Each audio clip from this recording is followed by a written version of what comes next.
nene fulɓe TV salminima inde ma nde min ko Hawa Ba mbiyetede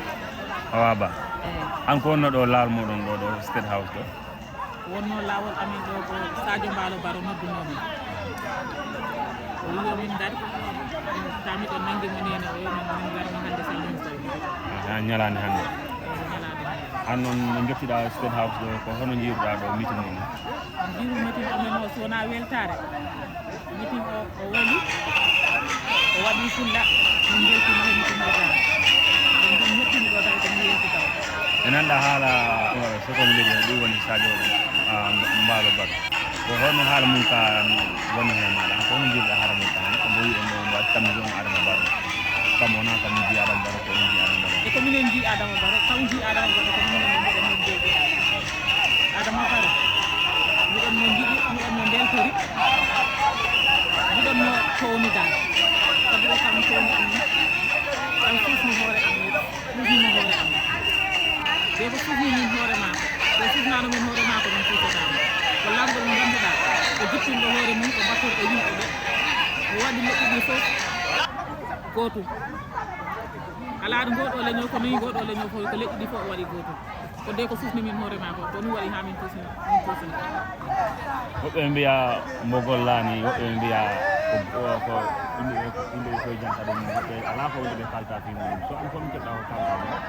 ɗinoɓe ɓe o gollani ɓen kalat ko weeli ɓe rek kono heɓe ganduno ko woni ɗo folo e ko woni ɗo joni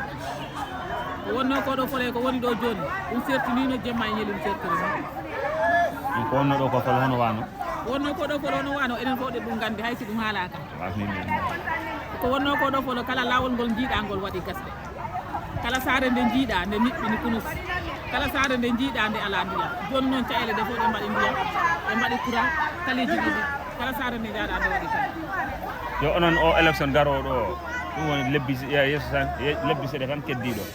ko honon onon ko hoɗum paran ɗon komo mbotan ton minen homo min gotani haɗa mo andi kay haysi o haala tan woni his excellency président Adama Barrow on ton tan min gotanta so wona kam o mbotanta kam ala ok a jarama moƴƴi a salminama nene min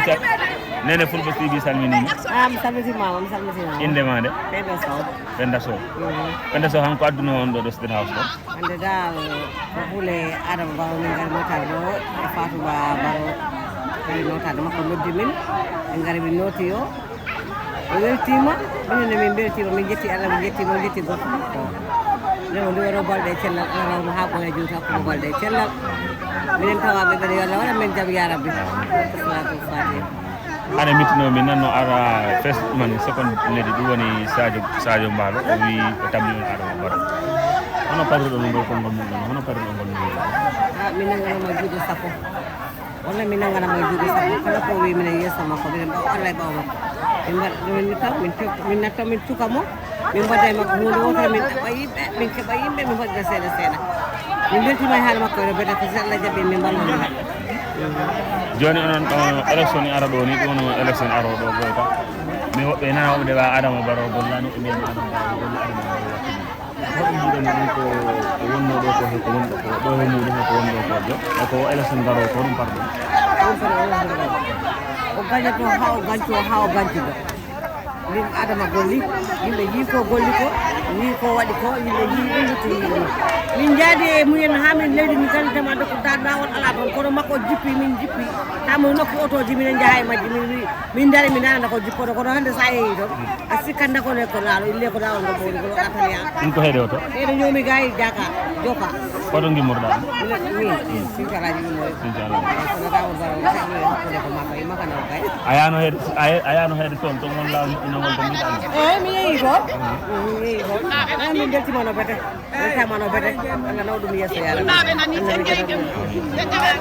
jarama